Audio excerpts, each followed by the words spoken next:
Hello students, thumbnail देख के आप लोग को आइडिया आ ही गया होगा कि आज की वीडियो किस बारे में है। आज की वीडियो में हम लोग मैथमेटिक्स की स्ट्रेटेजी के बारे में डिस्कशन करेंगे कि कौन से वीक में आप लोग को कौन सा चैप्टर पढ़ना है, कौन सा चैप्टर को पहले पढ़ना है, कौन सा चैप्टर को ज़्यादा वेटेज देना है, उस सब के बारे में डिटेल में, ताकि दिसंबर 25 से पहले आप लोग का कोर्स हो जाए पूरा खत्म और उसके साथ साथ रिविजन भी डन हो जाए। उसके अलावा हम लोग को पता है कि मैथमेटिक्स में टोटल 6 ही यूनिट है। 6 यूनिट में से कौन से वो 4 यूनिट है जिसको पढ़ करके भी आप लोग एक अच्छा 70+ स्कोर कर सकते हैं आउट ऑफ 80। और अगर आप लोग को मैथमेटिक्स उतना ज़्यादा अच्छा नहीं लगता है तो कौन से 3 यूनिट है जिसको पढ़ करके आप लोग लग सकते हैं 60+ आउट ऑफ 80, उसको हम लोग डिटेल में डिस्कशन करेंगे। उसके अलावा अगर मैथमेटिक्स में बस आप लोग को पास ही होना है तो कौन सा यूनिट या फिर कौन सा चैप्टर आप लोग को पढ़ना है वो सब भी हम लोग यहाँ पे डिस्कशन करेंगे। So hello students, welcome to PMS and let's get started the video. Strategy बताने से पहले जो पहला काम है हम लोग के पास वो है वेटेज जानना कि कौन से यूनिट से कितने मार्क्स के वेटेज आते हैं। 1 मार्क्स कहाँ से आएंगे, 2 मार्क्स कौन कौन से चैप्टर से आने के चांसेस हैं, 3 मार्क्स कौन से यूनिट में आएंगे, 5 मार्क्स के कौन से यूनिट से आएंगे, ये सब। और अगर आप लोग को लगता है कि ये हम लोग कहाँ से लाएंगे तो उसके लिए ऑलरेडी हम लोग वीडियो प्रोवाइड कर चुके थे आप लोगों को। अगर अभी तक भी आप लोगों ने नहीं देखा है तो उसका लिंक मैं डिस्क्रिप्शन में डाल दूंगी, आप लोग वहाँ से देख सकते हैं। अभी थोड़ा बहुत हम उसके बारे में डिस्कशन करेंगे। सो मैथमेटिक्स की ये जो स्ट्रेटेजी है ये आप लोग का रहेगा नवंबर 16 से लेकर के दिसंबर 31 तक। बट आई गारंटी कि 31 तक तो जाएगा ही नहीं, उससे पहले आप लोग इसको खत्म कर लेंगे। तो ये जो 7 वीक की जो एक स्ट्रेटेजी देंगे हम लोग मैथमेटिक्स के लिए, सारे सब्जेक्ट के साथ साथ आप लोग मैथमेटिक्स को टाइम देंगे, उतना एनफ टाइम आप लोग को मिलेगा। PYQ भी आप लोग उसके टाइम पे कर सकते हैं, ठीक है ना। तो ये जो 7 वीक का एक स्ट्रेटेजी बनेगा, आइए देखते हैं वो कैसे बनेगा।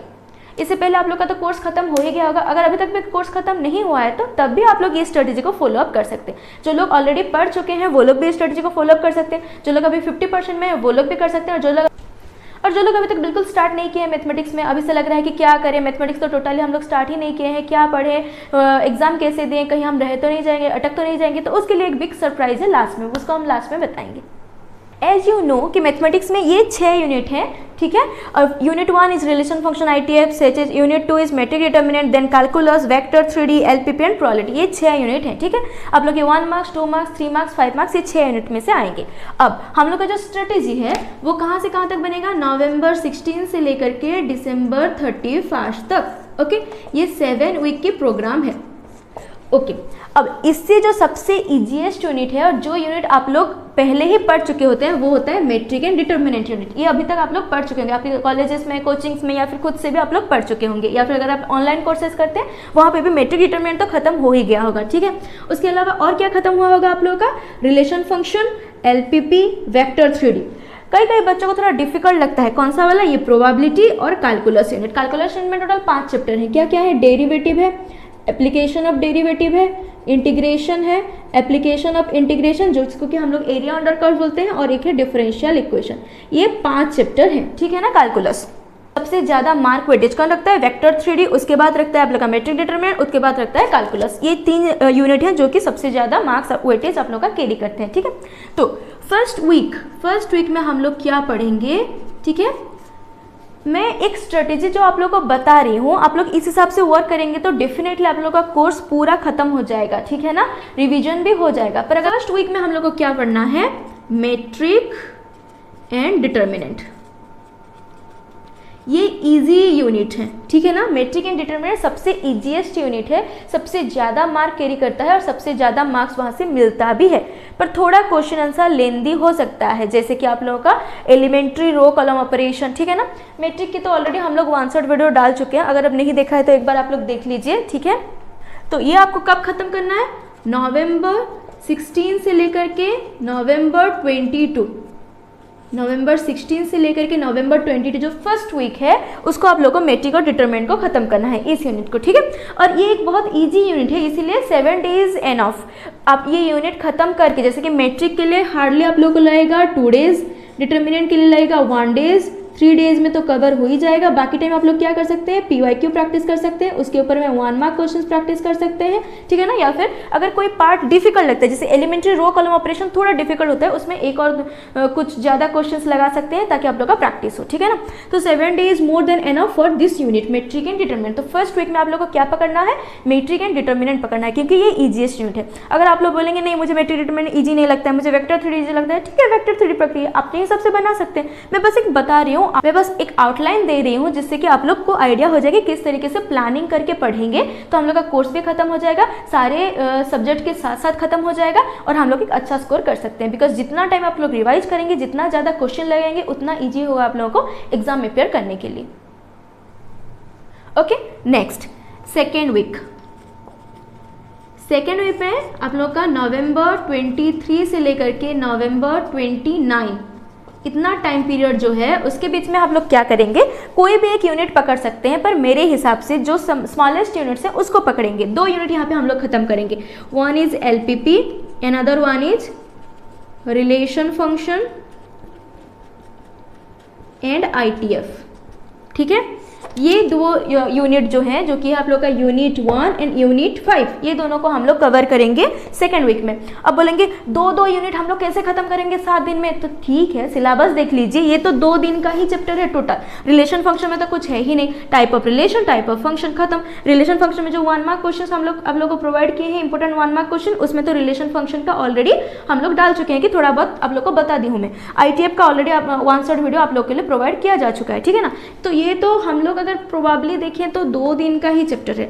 LPP 1 दिन का ही काम है, LPP बस ड्रॉ ही तो करना है, 3 ही मैक्सिमाइज, मिनिमाइज, ऑप्टिमाइज, 3 ही टाइप के क्वेश्चन है। 3 हम लोग के कोर्स में नहीं है, 3 आप लोग के इंटरनल में आ सकता है बट सेमिस्टर में नहीं आएगा। और अगर आप लोग में से कोई बोलेंगे कि अगर आ गया तो ग्रेस मार्क मिलेगा, टेंशन क्या है उसमें। ठीक है ना, तो LPP, relation function and ITF, ये जो स्मॉलेस्ट यूनिट दोनों है उसको हम लोग कब खत्म करेंगे, नवंबर 23 से लेकर 29 तक। ठीक है, ये जो हम लोग टाइम पीरियड आप लोग को बता रहे हैं, ये आप लोग अगर दिन में 2-2 घंटा या फिर 1.5 घंटा पढ़ेंगे तब भी आप लोग आराम से खत्म कर सकते हैं। अब बोलेंगे टाइम कहाँ से लाएंगे, तो जब टाइम मैनेजमेंट की हम लोग स्ट्रेटेजी वीडियो डाल चुके थे इससे पहले, उसमें हम लोग आप लोग को 5.5 से 6 घंटे का टाइम पीरियड कॉलेज कोचिंग के साथ कैसे निकालना है वो हम बता चुके थे, तो उसी से टाइम आप लोग को यहाँ पे मिल जाएगा। ओके ना, तो सेकेंड वीक में हम लोग क्या खत्म करेंगे, LPP, रिलेशन फंक्शन, ITF, ये दोनों खत्म हो गया। नेक्स्ट आते हैं हम लोग थर्ड वीक में क्या पकड़ेंगे, तो ये आप लोग का रहेगा नवंबर 30 से लेकर के दिसंबर 6 तक। ये जो टाइम पीरियड है, इस टाइम में आप लोग क्या करेंगे, इस टाइम में आप लोग को खत्म करना है वेक्टर एंड 3D। ये 2 चैप्टर को आप लोग को इस टाइम पीरियड में खत्म करना है। ठीक है ना, तो आप लोग का यहाँ पे गया आप लोग का यूनिट 2 यहाँ पे खत्म हो गया। यहाँ पे आप लोग का यूनिट 5 एंड यूनिट 1 खत्म हो गया, और यहाँ पे आप लोगों का यूनिट 4 खत्म हो गया। 4 यूनिट 3 वीक में आप लोग का 4 यूनिट खत्म हो गया। ठीक है, समझ में आ रहा है कैसे हम लोग कर रहे हैं? टेंशन मत लीजिए, इससे आगे मैं अभी बताऊंगी कौन कौन सा यूनिट है, कौन कौन सा चैप्टर आप लोग चाहे तो स्किप कर सकते हैं, अगर आप लोग चाहें तो। ठीक है ना, क्या क्या स्किप कर सकते हैं उसको भी हम लोग बताएंगे। ठीक है ना, अब आइए ये 4th वीक में। ठीक है, यहाँ पे भी 7 दिन is more than enough for vector and 3D। ठीक है, ये में भी थोड़ा बहुत टाइम लग सकता है। अगर आप लोगों को लगता है कि वेक्टर 3D थोड़ा टाइम लगेगा तो LPP, रिलेशन फंक्शन आप लोगों का एक वीक का काम नहीं है। ठीक है ना, ये 3-4 दिन में तो खत्म हो ही जाएगा, तो तुरंत बाद आप लोग वेक्टर 3D को पकड़ लीजिए। ठीक है, आप लोग को 3rd यूनिट के लास्ट में मतलब दिसंबर 6 तक आप लोगों को इतना खत्म हो जाना है। ठीक है ना, ओके, तो यहाँ पे दिसंबर 7 से लेकर के दिसंबर 13 तक, ठीक है, इस टाइम पीरियड में आप लोग को क्या खत्म करना है, प्रोबेबिलिटी खत्म करना है। ठीक है ना, ये आप लोग का हो गया यूनिट 6।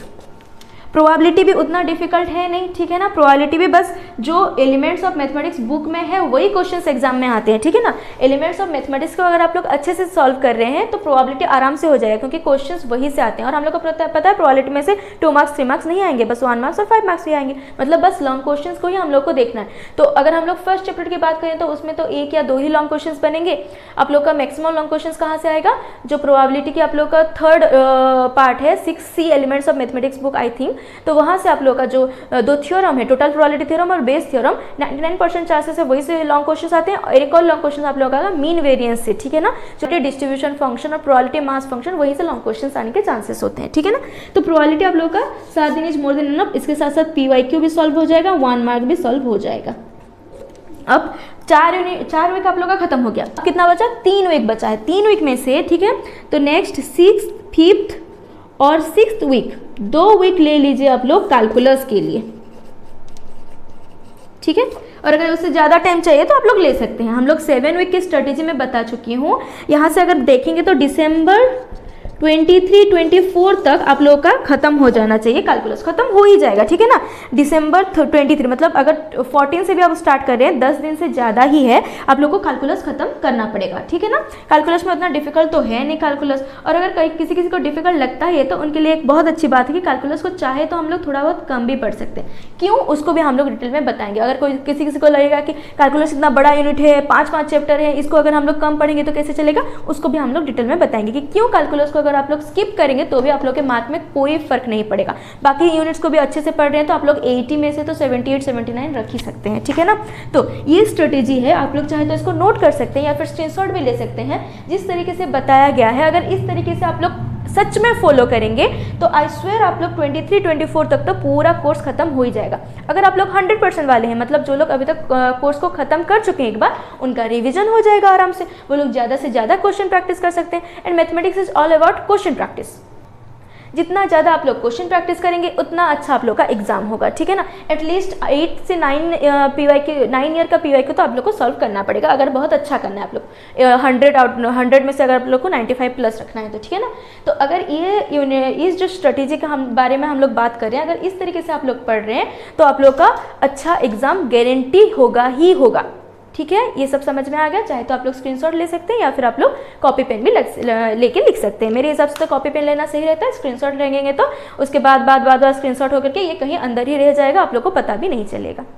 तो ये है मार्क वेटेज, ठीक है ना। 1 मार्क क्वेश्चन आप लोग के यूनिट 1 में से 2 ही आएंगे, यूनिट 2 में से 4 आएंगे, यूनिट 3 में से 6 आएंगे, यूनिट 4 में से 4, यूनिट 5 में से 2, यूनिट 6 में से 2, ठीक है ना। तो इस तरीके से आप लोग का 20 मार्क का क्वेश्चन आता है 1 मार्क क्वेश्चन। और ये जो 2 मार्क क्वेश्चन है, 2 मार्क क्वेश्चन यूनिट 1 से आएंगे, यूनिट 2 में से 2 मार्क्स के क्वेश्चन आएंगे ही नहीं, ठीक है। यूनिट 6 में से भी 2 मार्क के क्वेश्चन नहीं आएंगे। तो यूनिट 1 में से 5 क्वेश्चन, यूनिट 3 में से 1 क्वेश्चन, यूनिट 4 में से बस 1 ही क्वेश्चन, यूनिट 5 में से 4 क्वेश्चन। तो यहाँ से 11 2 मार्क्स के क्वेश्चन है, आप लोग को करना कितना है, 6 क्वेश्चंस करना है आउट ऑफ 11। सिमिलरली 3 मार्क के क्वेश्चन भी अगर हम लोग देखेंगे तो यूनिट 1 में से तो आएगा ही नहीं, यूनिट 2 में से 4 आएंगे, यूनिट 3 में से 3 आएंगे, यूनिट 4 में से 4 आएंगे, ठीक है ना। तो यहाँ से भी 11 क्वेश्चन आएंगे, आप लोग को 6 क्वेश्चन करना है आउट ऑफ 11। और जो 5 मार्क के क्वेश्चन है वो हर यूनिट से आते हैं, तो 12 क्वेश्चन आएंगे, आप लोग को उसमें से भी करना है 6 क्वेश्चन, ठीक है। तो आप लोग का एग्जाम पैटर्न क्या रहता है, 1 मार्क क्वेश्चन 20 रहते हैं, 2 मार्क क्वेश्चन 6 रहते हैं, 3 मार्क क्वेश्चन भी 6 के रहते हैं, एंड 5 मार्क क्वेश्चन भी 6 रहते हैं, ठीक है ना। इस तरीके से आप लोग का 80 मार्क का क्वेश्चन बनता है। हम लोग स्ट्रेटेजी में वापस आते हैं। अब अगर हम लोग ध्यान से देखें तो 1 mark question is compulsory, there is no options. पर 2 मार्क क्वेश्चन में आप लोग के पास ऑप्शंस होते हैं, आप लोग को 6 क्वेश्चन करने होते हैं आउट ऑफ 11। तो अगर यूनिट 1 में से देखिए, यहाँ से 5 क्वेश्चन आते हैं, और यूनिट 5 जो कि है LPP जो कि ईजीएस्ट यूनिट है, ठीक है ना, वहाँ से आते हैं 4। तो अगर ये दोनों को मिलाएंगे तो यहाँ पे कितने क्वेश्चंस बनते हैं, 9 क्वेश्चंस। तो 2 यूनिट में मिला करके कितने क्वेश्चंस आ रहे हैं, 9 क्वेश्चन। आप लोग को करना कितना है, बस 6 ही क्वेश्चंस करना है। तो अगर बस ये दोनों यूनिट में से हम लोग बस प्रिपरेशन करेंगे 2 मार्क के क्वेश्चंस, तो हम लोग 6 क्वेश्चंस कर सकते हैं आउट ऑफ 9 क्वेश्चंस। तो कैलकुलस का जो एक ही क्वेश्चन आएगा 2 मार्क्स का, उसको हम लोग को प्रिपरेशन नहीं करना है। और आई एम सॉरी, और जो यूनिट 4 में से आएगा वेक्टर और 3D, वहाँ से भी हम लोग को प्रिपरेशन नहीं करना है। बस हम लोग को यूनिट 1 और यूनिट 5 में से 2 मार्क के क्वेश्चंस प्रिपरेशन करने हैं, ओके। तो कैलकुलस में से हम लोग को ये क्वेश्चंस प्रिपरेशन नहीं करना है, ओके ना। अब आते हैं 3 मार्क्स।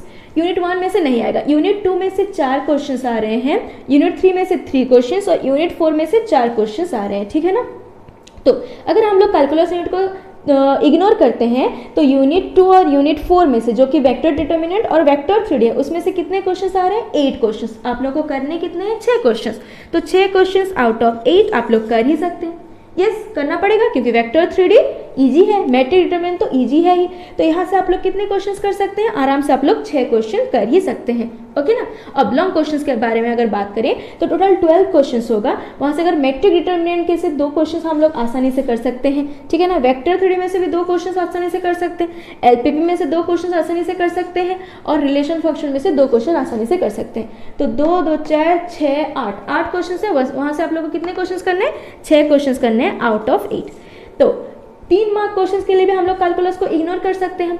5 मार्क क्वेश्चंस के लिए भी हम लोग कैलकुलस को इग्नोर कर सकते हैं, ये सर नो। तो इसलिए मैं बोल रही थी कि कैलकुलस यूनिट को अगर आप लोग थोड़ा कम ध्यान देंगे तो भी कोई फर्क नहीं पड़ेगा। क्यों नहीं पड़ेगा आप लोग देख चुके हैं, ना ही 2 मार्क्स, ना ही 3 मार्क्स, ना ही 5 मार्क्स में हम इसको डिपेंड कर रहे हैं। अब कोई है जो कि बोल सकते हैं 1 मार्क क्वेश्चंस तो आ रहा है ना, इसीलिए तो हम लोग PYQ सॉल्व कर रहे हैं ना।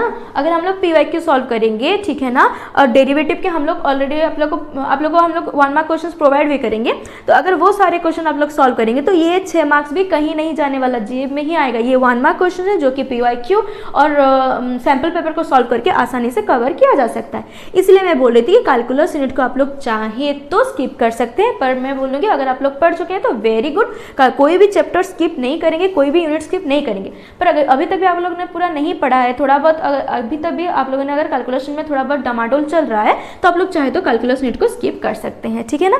तो इस तरीके से ही स्ट्रेटेजी बना करके पढ़ना है आप लोगों को, पूरा रट्टा नहीं मानना है, पूरा नहीं पढ़ना है। क्यों पढ़ेंगे, हम लोग के पास तो ऑप्शन है ना, तो हम लोग ऑप्शन वाइज पढ़ेंगे, क्यों बेकार में हम लोग टाइम वेस्ट करेंगे, ठीक है ना। तो सब कुछ पढ़ के हमको टाइम वेस्ट नहीं करना है। 2 मार्क्स, 3 मार्क्स, 5 मार्क्स कैलकुलस से क्यों ही प्रैक्टिस करना है, जबकि हम लोग के पास और ऑप्शंस हैं, और ईजी ऑप्शंस हैं, हम लोग वही बस प्रैक्टिस करेंगे। ओके, समझ में आ रहा है। नाउ अब हम बात करेंगे वो कौन से 4 यूनिट है जिसको पढ़ करके आप लोग 75 प्लस रख सकते हैं out of 80। That is unit 1 जो कि है relation function and ITF, unit 2 जो कि है मेट्रिक और डिटर्मिनेंट, यूनिट 4 जो कि है vector and 3D, and unit 5 जो कि है LPP, ठीक है। तो ये 4 यूनिट भी अगर आप लोग अच्छे से पढ़ रहे हैं, बाकी 2 यूनिट को आप लोग अगर स्किप कर रहे हैं, पूरा छोड़ दे रहे हैं, बिल्कुल नहीं पढ़ रहे हैं, तब भी आप लोग आराम से 75 प्लस स्कोर कर ही सकते हैं बहुत आसानी से, ठीक है ना। क्योंकि सारे 2 मार्क्स, 3 मार्क्स, 5 मार्क्स हम लोग इसी यूनिट से ही तो कर रहे हैं, ठीक है। अब कोई होते हैं जिन लोगों की 75 प्लस नहीं चाहिए, हम लोग को बस एक अच्छा मार्क्स चाहिए, ठीक है ना। 65 प्लस आएगा तब भी चलेगा, बस एक अच्छा मार्क्स चाहिए, तो वो लोग चाहे तो 3 ही यूनिट पढ़ सकते हैं, जो कि है यूनिट 1 जो कि है मेट्रिक एंड डिटर्मिनेंट, और यूनिट 4 जो कि है वेक्टर एंड 3D, और यूनिट 5 जो कि है LPP। बस ये 3 यूनिट ही बस आप लोगों को पढ़ना है। इस 3 यूनिट अगर आप लोग अच्छे से पढ़ रहे हैं तब भी आप लोग 65 प्लस आराम से रख सकते हैं, बाकी तीनों यूनिट को आप लोग स्किप कर सकते हैं, ठीक है ना। जो लोग पूरा पढ़ चुके हैं उन लोगों की तो कोई दिक्कत नहीं है, जो लोग अभी तक बिल्कुल स्टार्ट भी नहीं किए हैं, और जो लोग बोल रहे हैं कि नहीं मैथ में तो हम लोग अटक जाएंगे, क्या करेंगे, बिल्कुल स्टार्ट नहीं किया अभी तक क्या करें, अगर इस फॉर्म में हैं आप लोग, तब मैं बता रही हूँ आप लोग को कौन से बस 2 ही यूनिट आप लोग को पढ़ना है, ठीक है। That is matrix determinant, that is matrix determinant and LPP। बस ये 2 यूनिट, LPP और मेट्रिक डिटर्मिनेंट, बस ये 2 यूनिट को ही बस आप लोग पढ़ेंगे, तब भी आप लोग आराम से 40 प्लस रख सकते हैं, ठीक है ना। बस ये 2 यूनिट को भी पढ़ करके आप लोग, पास मार्क इज 30, पर आप लोग चाहे तो पास मार्क इज 30, पर आप लोग ये दोनों बस यूनिट पढ़ेंगे तो 40 प्लस रख सकते हैं आउट ऑफ 80। बेसिकली हम लोग देखेंगे तो out of 80 30 is not pass mark is 20, तो आप लोग 40 प्लस रख सकते हैं, बस ये 2 यूनिट को ही बस पढ़ेंगे तो, ठीक है ना। बस ये 2 यूनिट को ही हम लोग पढ़ सकते हैं। अब बोलेंगे आप लोग बिल्कुल स्टार्ट नहीं किए हैं, तो LPP की 1 शॉट वीडियो आप लोग देख सकते हैं, मेट्रिक के एक 1 शॉट, डिटरमिनेंट की एक 1 शॉट, 3 घंटा बस 1 शॉट में देखिए, बाकी सारे क्वेश्चंस को प्रैक्टिस कीजिए, एलिमेंट्स ऑफ मैथमेटिक्स प्रैक्टिस कीजिए, आसानी से आप लोग 40 प्लस रख सकते हैं, ठीक है। तो जो स्ट्रेटेजी हम लोग प्रोवाइड किए हैं उस हिसाब से अगर आप लोग पढ़ाई कर रहे हैं, टाइम कहाँ से निकालना है वो हम लोग बता चुके हैं, टाइम कैसे मैनेज करना है वो भी बता चुके हैं, किस तरीके से पढ़ना है वो भी बता चुके हैं, कौन कौन से यूनिट पढ़ना है बस वो भी बता चुके हैं। आपका काम है बस पढ़ना, ठीक है ना। एग्जाम अभी पास आ गया है तो अभी ज़्यादा बहुत मस्ती वस्ती थोड़ा छोड़ दीजिए, थोड़ा साइड में रखिए, अब पढ़ाई पे थोड़ा फोकस कर लीजिए। ये 3 महीने आप लोगों के लिए बहुत इंपॉर्टेंट है। अगर ये 3 महीने आप लोग अच्छे से मेहनत कर रहे हैं, कड़ी मेहनत कर रहे हैं ये 3 महीने, तो आप लोग को एक अच्छा रिजल्ट मिलेगा। और 12th का रिजल्ट आप लोग का मायने रखता है। जैसे 10th का रिजल्ट क्या होता है कि उसका सर्टिफिकेट बस आप लोग का एक डेट ऑफ बर्थ जानने के लिए होता है, पर 12th का सर्टिफिकेट मायने रखेगा कि 12th में आप लोग कितना % रखे थे, एक अच्छा स्कोर रखे थे या नहीं रखे थे। इसलिए ये 3 महीने अच्छे से मेहनत कीजिए, अच्छे से पढ़ाई कीजिए, डिस्ट्रैक्ट मत होइए, ठीक है ना। PYQ प्रैक्टिस करना है, क्वेश्चन आंसर प्रैक्टिस करना है, सारा फिजिक्स, केमिस्ट्री, मैथमेटिक्स, बायो, अगर आप IT हैं तो IT, इंग्लिश, उड़िया, ये सब पढ़ना है आप लोगों को, ठीक है। अल्टरनेटिव इंग्लिश या फिर हिंदी, संस्कृत, जो भी आप लोगों का है, ठीक है। तो अच्छे से मेहनत कीजिए, पढ़ाई कीजिए। अगर ये वीडियो आप लोग को हेल्पफुल लगा है, आप लोगों के फ्रेंड्स के साथ जरूर शेयर कीजिए। And all the very best and thanks for watching.